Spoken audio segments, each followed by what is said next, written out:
Paul versus Tank Davis. They just announced the fight. What's your instant reaction to that? I don't know what's going to happen with a 135-pounder going up against a 200-pounder. It's kind of weird because Jake Paul is extremely bigger than Tank. And I mean, but with it being a exhibition, it makes sense. Start like this. First of all, if you're a boxer and you're not taking note or notice of what Jake Paul is doing, you're worried about criticizing his boxing skills, then you're the fool. I think it's not a real fight. They just too big. When two of boxing's most talked about names, YouTuber turned boxer Jake Paul and pound-for-pound star Gervonta "Tank" Davis, are finally set to clash, legends of the sport are already weighing in. Tank comes in with knockout power, sharp speed, and proven battles against top fighters, while Paul brings hype, attention, and surprise wins. Many veterans expect Davis to control with skill and movement, but some believe Paul's reach, size, and ability to shock people could make this the upset of the year. You know what? Fair play. If he does go out and fight Anthony Joshua, which I wouldn't advise because that would be extremely dangerous, then fair play if he was to do that. And all the critics and people like myself would have to shut the hell up because I always said he's looking for fights that were manufactured, looking for fights that were predetermined. And by that, I don't mean fake fights. I don't mean fixed fights. I mean fights where the odds are so stacked in his favor that, of course, he's going to win. And, of course, we see this. The latest match that's going to go down November 14th at the State Farm Arena in Atlanta, Georgia. Jake Paul is taking on, you've seen it by now, Gervonta "Tank" Davis. A man that is a lightweight in boxing. Now, lightweight in MMA is 155 pounds. Lightweight in boxing, 135 pounds. Jake Paul, I think when he weighed in for Mike Tyson, was 227 pounds. Official weight, 227.2 pounds. That is, if I'm not mistaken, a 92-pound weight difference, almost a 100-pound weight difference. It's insane. Let's say he comes in at 200 pounds. It's still a 65-pound weight advantage, which is absolutely ridiculous. How can you be out there claiming to want to fight the best people on the planet and then going out there and taking on a guy that is maybe 92 pounds heavier, that is at least 65 pounds heavier than you? That is called one thing. That's called being a bully. It was bad enough when he fought Mike Tyson, a man that was 58 years old, and he was walking around like, oh, I just beat the man on the planet. I just destroyed Mike Tyson and went out there and I beat him, and him and his brother are all celebrating and shit like that. It's like, dude, what are you doing? The fight's location has also been switched. Instead of Atlanta, Jake Paul will battle Gervonta Davis on November 14th at the Casa Center in Miami. MVP tweeted, "The war is no longer in Atlanta. Jake Paul versus Gervonta Davis are taking over Miami. Same date, same fight, new city. The matchup will stream worldwide on Netflix. Though some call it a spectacle, officials label it as an exhibition." A clear size gap is also in focus. Paul last weighed in around 199.4 lbs at cruiserweight. Davis, however, has recently fought closer to 135 lbs. Because of that gap, Davis's WBA lightweight crown won't be on the line. Boxing fans are losing their minds over this Jake Paul versus Tank Davis fight. And honestly, can you blame them? Why would Tank agree to this? I mean, look at the graphic. Jake is 6'1", 199 pounds with a 6'4" wingspan. Tank, 5'5", 133 pounds, a 5'7" wingspan. Tank fighting me would be a fairer matchup. We're basically the same size. And you wonder why fans think Jake's fights are rigged? Because every time we see some nonsense like this, it feels like WWE with boxing gloves. Here's the kicker, though. Jake threatened to sue anyone who calls his fights rigged. Yeah, you know, the same guy who preaches freedom of speech now wants to ban opinions. After that clown show with Mike Tyson that left everyone scratching their heads. Maybe, and I'm just throwing it out there, if your own management company wasn't promoting and sponsoring your fights, fans might actually believe what they're watching. Until then, don't be mad that people are skeptical. Be mad that your boxing career looks more like a scripted reality TV show. Even though full terms remain unclear, no confirmed contract weight, number of rounds, or rules have been officially shared. Many see the matchup more as a crossover event or entertainment showcase than a real title fight, fueling arguments about fairness, safety, and how it affects boxing's weight class system. Tank is not the guy that knows how to sell a fight. Tank cannot sell a fight in his own division. You have the Paul brothers and they come over to boxing. Their idea from day one is we don't have the skills or the experience. What we're going to do is we'll take on the absolute best guys, but they're going to spot us some pounds. Hank has one job to do, that it doesn't make any difference, that boxing is a real sport. My skills versus your skill, of which I am an abundance of and of which you have none of. Hank is telling anybody that will listen that there's a size problem. My skills and my experience in boxing, I do not have to wonder who's in the bar tonight. Any bar I go to, I rule the bar. No, it turns out that you don't. Just need some big guy to corner you. Apparently, boxing has never stood its ground. Boxing has never been able to explain why Floyd needed a half hour to get rid of a guy who's never boxed before. Hank Davis has already began this. When you choose a dum-dum, don't be surprised when he goes out and acts like a dum-dum. Crawford looks at the Paul versus Davis fight with doubt, mainly because of the size gap. He sees it as more show than true competition, calling it similar to sparring dressed up as a bout.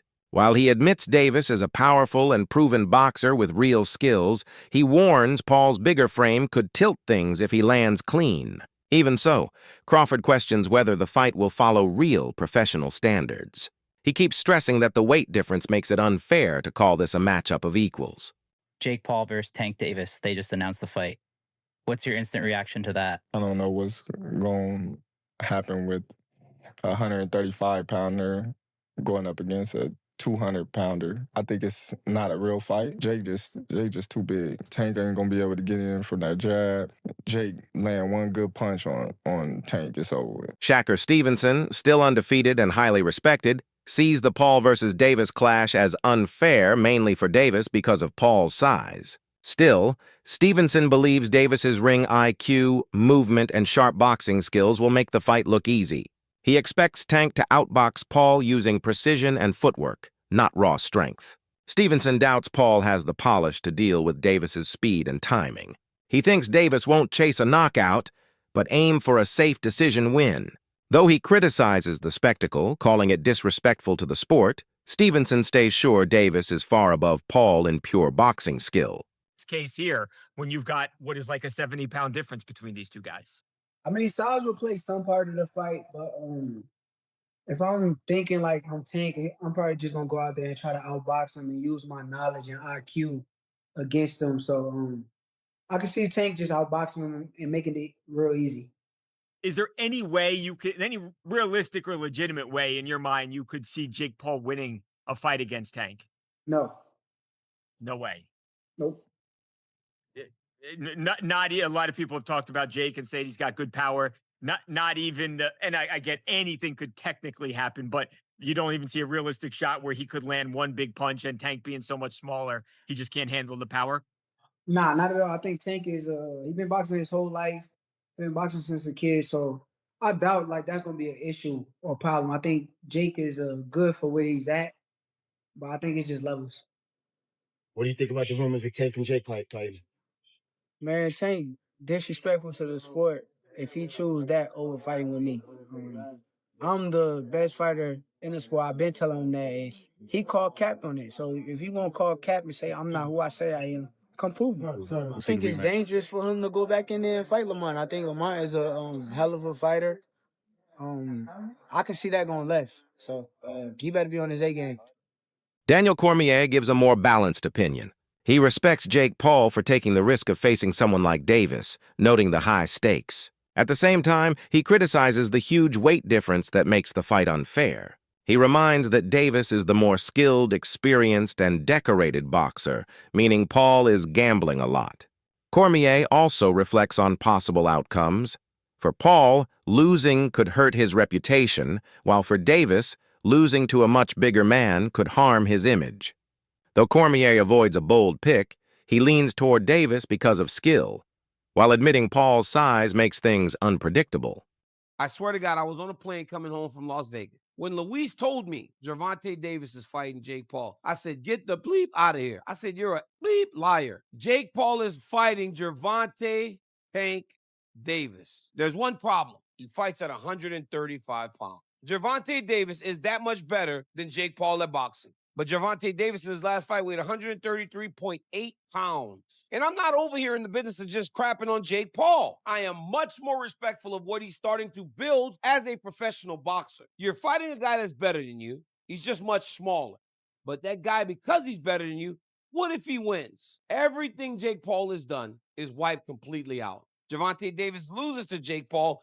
Obviously, it's going to hurt who Gervonta Davis is. But he lost to a guy that's going to be upwards of 70 pounds bigger than him when he steps into the boxing ring. But I will tell you this right now, without a shadow of a doubt. I will watch this. Tank Davis is 30-0-1. You want to talk about Jake Paul fighting a real boxer? That's a real boxer. You can't make this stuff up, man. It's true. They're fighting.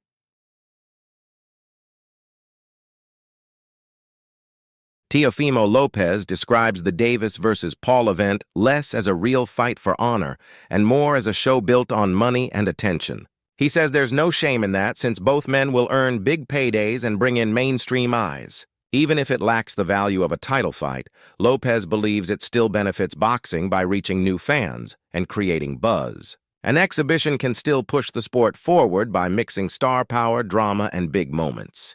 And I'm actually very happy for Gervonta and Jake. I really am, man. It's good for the sport in some way, you know? So a heavyweight versus a lightweight. Yeah. You got a fly hit me, yeah. A heavyweight versus a lightweight. How's this going to work? Hey, they make it work. It's an exhibition for a reason. So, they know what they're doing. And, shout out to Netflix and shout out to both of them, honestly. Like I said, I think a lot of people in the boxing world are kind of upset. I could care less. I think they're going to go out there and make their money. It falls on the number 8 for a reason. They're going to make a lot of money. Have you got a prediction for that fight? My prediction, a show. A show. Well, clearly it's a show, but when you've got a lot of people underestimating Jake Paul once again, but when you've got a heavyweight boxer who knows how to throw punches and knows the basics against a lightweight, it's quite a difference. I mean, have you sparred heavyweights before? Yeah. A competitive sparring in the ring? Yeah, it's not the same. It's not the same, not at all. Definitely got to move. I've actually played around a few times, went through between their legs just to duck around. But yeah, because they're taller, But I think for that competition, that fight, it reminds me a lot like The Big Show, and Floyd Mayweather when they fought in WrestleMania. Yeah. Mm-hmm. And will that end the same way? Possibly. Maybe some brass knuckles in there too. Can you see Jake Paul knocking out Gervonta Davis? It's boxing, man. And if it's a show like this, anything goes, anything happens. We expected Mike Tyson to do something. Didn't go out that way. Jake Paul's training very hard. So, kudos to both guys. I'm not going to critique them. Promoter Eddie Hearn agrees partly, but pushes the point further. He says boxing and entertainment must stay separate, and Paul versus Davis crosses that line dangerously. To him, it's not a true boxing contest, but a business stunt fueled by fame and social media. The size difference, he argues, proves it's not about skill on equal terms. Instead, it's built as a spectacle for mass appeal. Hearn admits the fight will be huge financially, with big headlines, sales, and global attention. But as someone who values real competition, he sees it as a problem when money beats merit. Still, as a promoter, he accepts it will be a great payday and guaranteed buzz, even if purists feel the sport is being watered down. They always told us that it was, we were looking at that fight for February of next year, and they always said that there was a chance that Jake would fight in November. I think, wasn't I the one that broke Jake Paul against Gervonta Davis 6 months ago or something? I knew that they'd agree that deal. I didn't know they were about to announce it then, but I did know that they'd agreed that deal previously. So I don't like it, if I'm honest. I mean, I think we need to really differentiate between boxing and an entertainment concept, and that's what that is. It's a freak show, it's entertainment, it's a lightweight fighting a cruiserweight, with, I don't know, is it bigger gloves and certain minutes per round? I don't know what it is, but, I understand the market, and I understand this freak show shock kind of the world mentality of people potentially tuning in. Is that a step too far? Maybe. I mean, I hated Jake Paul against Mike Tyson, but it did massive numbers. I hate Jake Paul against Gervonta Davis. It'll probably do massive numbers. So that's when you really have to differentiate yourself between, just because you don't like it doesn't mean it isn't going to do good business. Now, whether you want to be involved with it is another kettle of fish. I don't want to be involved with it, but I do respect the fact that it's going to do big numbers. It's just not boxing. And I don't think we should promote it as boxing. In the meantime, then, Eddie, where does that leave you with Anthony Joshua? Are you exploring other options for the end of this year, or are you still looking at that fight for the beginning? Yeah, no, we're not interested in the Jake Paul fight right now. After that, I mean, like, you know, we're not going to wait around till November. Is it November or December, whenever it is? And